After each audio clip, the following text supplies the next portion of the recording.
a favela era lá onde é o conjunto hoje, IAPI.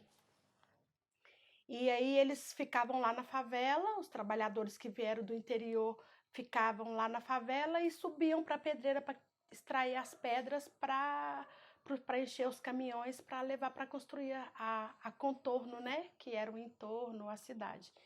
Aí, né, quando a minha mãe vem para cá, eles já tinham colocado fogo lá na favelinha lá do IAPI, e aí as pessoas que moravam lá tiveram que ir para vários lugares. E a minha avó tinha ido para o Buraco Quente, que era pedreira também, que hoje é a Vila Senhor dos Passos.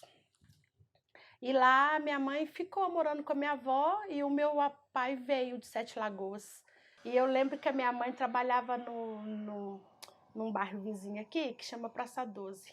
E a minha mãe falava assim, eu lembro como se fosse hoje, assim, lá tinha jardins, assim, tinha roseiras, tinha umas plantas bonitas, e a minha mãe, eu lembro da minha mãe com os potinhos, que era o nosso umbigo, ela enterrava os umbigos nossos lá, porque ela falava assim, eu não quero que vocês tenham a mesma vida que eu, e nem que vocês acabem naquela favela, então eu vou enterrar aqui, porque aí é fora da favela, eu não quero vocês fora da favela, não quero que vocês acabem a vida de vocês lá, não. E eu, assim, pequena, não entendia muito bem porque que ela não gostava tanto de um lugar que eu gostava tanto, sabe?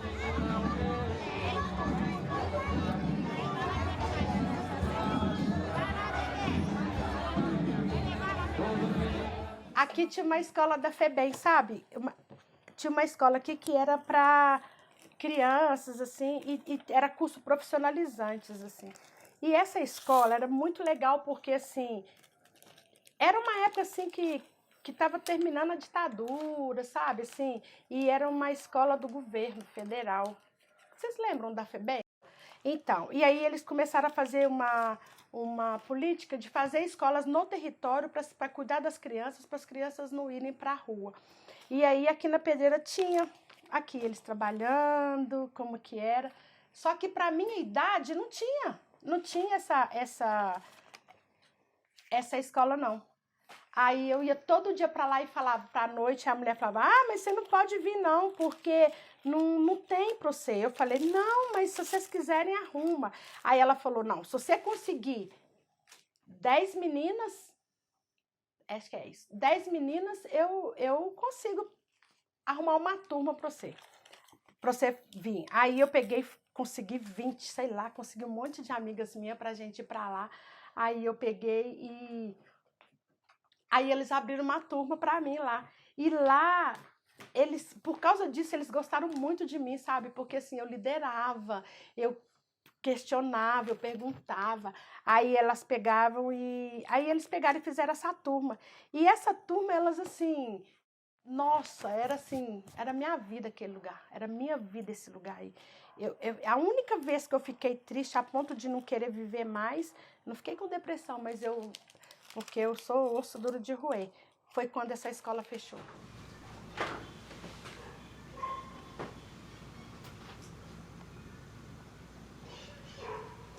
Mas professora, eu sou desse que eu me entendo por gente. Eu já dava aula desde o Ciame, porque sabe aquela professora que falou comigo assim, que eu ia ser prostituta ou ladra? Aí ia ter um encontro de educação aqui na Pedreira, ia vir várias pessoas importantes, fizeram uma mesa maravilhosa e eu estava lá sentadinha lá, quietinha. E eu tinha tido uma experiência maravilhosa na minha sala, sabe, assim, na sala lá da professora, eles começaram a deixar a sala comigo, assim. Aí eu peguei, aí essa infeliz levanta e fala assim, então, aqui na Pedreira eu já formei várias pessoas, eu já formei doutores, que não sei o quê, e sim, mas tem criança que você pode rachar a cabeça dela, abrir a cabeça dela que não entra nada. Eu não entrei, eu levantei. Ô Marialba, lembra? Eu era uma dessas. Aí ela olhou assim pra mim, ela sentou e eu falei, então, eu era uma dessas e agora eu tô aqui para repassar a experiência para você.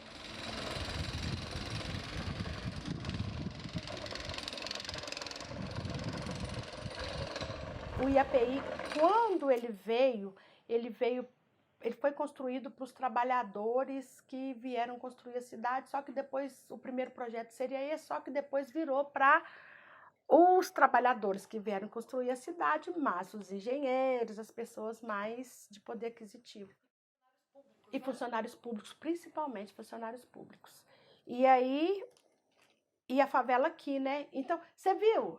Quando você passa ali, você vê um muro enorme, assim. Esse muro é novo, assim, novo que eu falo, deve ter uns 20 anos, mais ou menos. Esse muro, ele foi construído exatamente, até me dá uma coisa, sabe, assim, porque é uma exclusão isso, para tampar o que para eles é feio, sabe? O que para eles é lixo, porque para eles a gente é lixo. Só que assim, é muito louco isso, porque eles não entendem que foi esse lixo que construiu o lugar que eles moram, foi esse lixo que deu lugar para eles morarem, porque a nossa comunidade era lá. Porque quem está invadindo mesmo é o IAPI, não é a gente. Quem invadiu o lugar que a gente morou, que a gente morava, é o IAPI. Pelo IAPI, a vontade deles é cercar tudo e fazer dali um condomínio fechado, onde eles abrem, fecham e não vê a cara de ninguém. Então, quando eu entro no IAPI, eu sempre tenho uma coisa ruim, assim, sabe? Eu sempre tenho um sentimento ruim, porque a gente era visto lá só como empregada doméstica, só como serviçal, só como objeto sexual.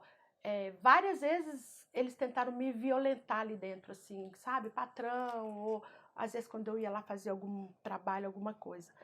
E o IAPI, nossa, eu lembro nitidamente, assim, quando a gente entrava lá e as pessoas saíam correndo com a gente de lá, às vezes com cabo de vassoura. Sai daqui, favelado, sai daqui, favelado.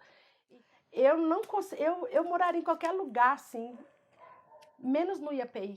Eu não moro num lugar onde as pessoas não tratam as outras com respeito. Eu nunca moraria ali. Eu podia sair daqui, eu podia pagar aluguel lá no centro, mas eu quero morar aqui, eu gosto daqui, eu vivo aqui, eu nasci aqui, sabe assim, é aqui que eu me sinto gente, entendeu? Assim,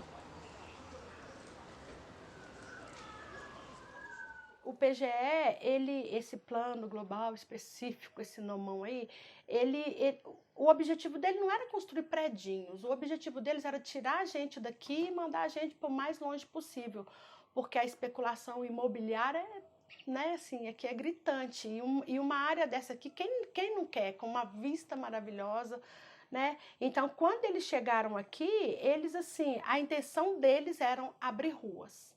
E aí, só que assim, eles também não são muito loucos, né? Quando chegam numa comunidade, eles precisam ter o cala-boca. Então, o que eles vão? Eles foram na casa das lideranças, inclusive eu, e aí eles começaram. Então, tem liderança aqui que ganhou apartamento e mora na mesma casa. Tem tráfico, tem cara do tráfico que ganhou apartamento, 3 apartamentos, para namorada, para amante, para ele, entendeu? E assim, então, o PGE não é para resolver o problema da comunidade, é para resolver o problema da cidade. Porque você ter uma favela no centro da cidade desse jeito é um problema para a cidade, é um problema para o prefeito. Então, eu vejo que o PGE, esse programa do Vila Viva, é uma higienização, sabe, assim, da cidade. É limpar a merda que eles fizeram desde o século passado. E aí, quando a Rubel chegou e a primeira casa que ela foi lá na minha casa. E a princípio a minha casa não ia sair. Aí eles falaram que queria que eu ajudasse eles com o trabalho, e eu achei o trabalho muito bom e comecei a caminhar com eles, né? Mas aí na primeira reunião que eu fui para assinar o contrato de trabalho, que eles falaram que realmente era o projeto de urbanização, aí eu rasguei e falei que nem meus 15 dias que eu trabalhei eu queria, porque eu não ia vender a minha comunidade, não.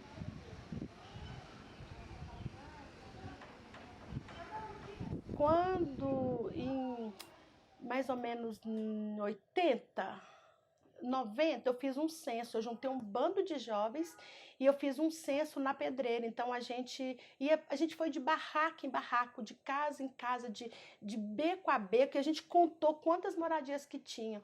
E eram 21 mil famílias, então era 21 mil barracos. Hoje a gente é 9, 8 e pouco, sabe? Nem 9. um terço da comunidade e a gente não sabe para onde foi.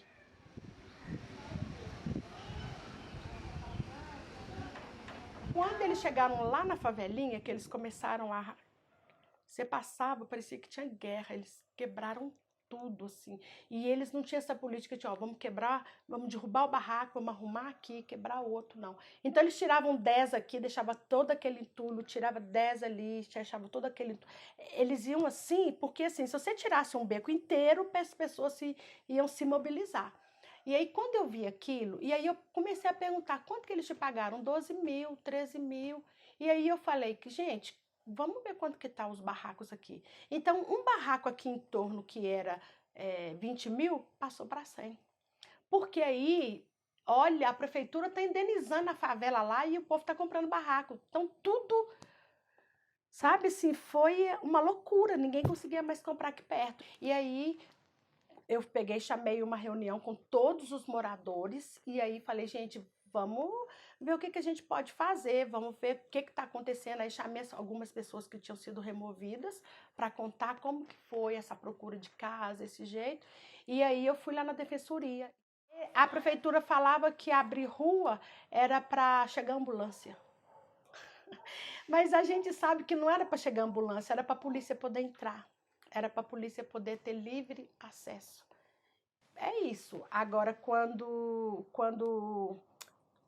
a Rubel chega, uma das coisas que mais doeu na gente foi eles ter marcado a nossa casa como se fosse...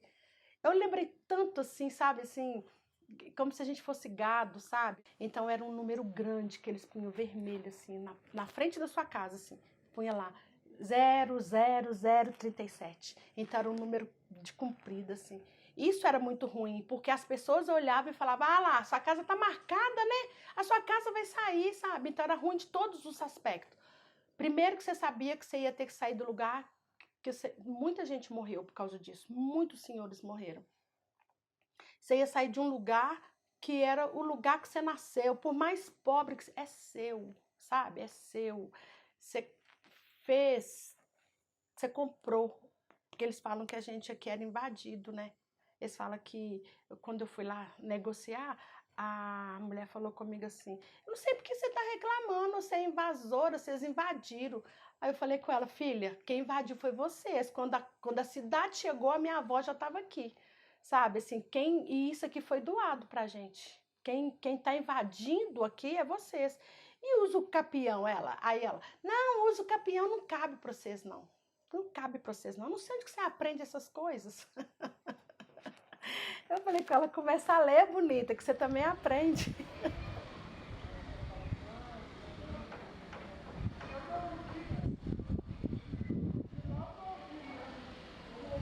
De uns 20 anos pra cá, é isso, uns 20 anos pra cá, pro favelado a vida é outra, sabe? A vida é outra.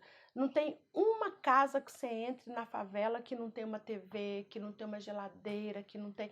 E eu lembro, assim, que quando começou a baixar o imposto, não sei como é que é o nome do imposto aí, que o Lula falou que ia baixar esse imposto para dar mais poder pro povo de compra. E aí, sabe, foi muito legal, porque se a gente paga de 10 vezes, mas a gente paga, sabe? Se a gente pode ter. Então, se a gente vai na casa da nossa patroa lá, que tem uma TV, a minha casa também tem, sabe? Assim, se a minha patroa, né? Eu vejo muitas mulheres falando isso. Nossa, Valéria, a minha patroa endoidou o cabeção quando eu cheguei lá cheirando com o mesmo perfume do dela. Ela falou, ué, esse perfume aí, eu também comprei um. Então, sabe? Isso endoida qualquer burguês. Outra coisa também que eu acho que de 20 anos para cá que melhorou muito, gente, tem um monte de favelado que fez faculdade, sabe? Tem um monte de favelado que tem mestrado, sabe? Assim, isso é bonito demais, sabe? Assim, é pobre porque não fez por onde. É pobre porque não teve oportunidade. É pobre porque não teve lugar de morar. É pobre porque só é visto como mão de obra barata, sabe?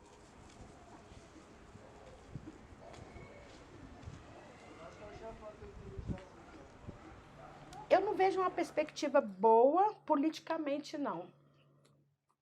Mas também eu tô com confiança, sabe, que as coisas vão melhorar, assim. Eu tô com confiança que esse governo desgracento que tá aí vai sair do nosso pé e a gente vai poder respirar de novo. Porque se a gente não tomar posição, sabe, assim, de ir à luta pelo que a gente quer e acredita, o sonho desses caras aí, filho, vai se realizar. E a gente não pode deixar isso acontecer, não.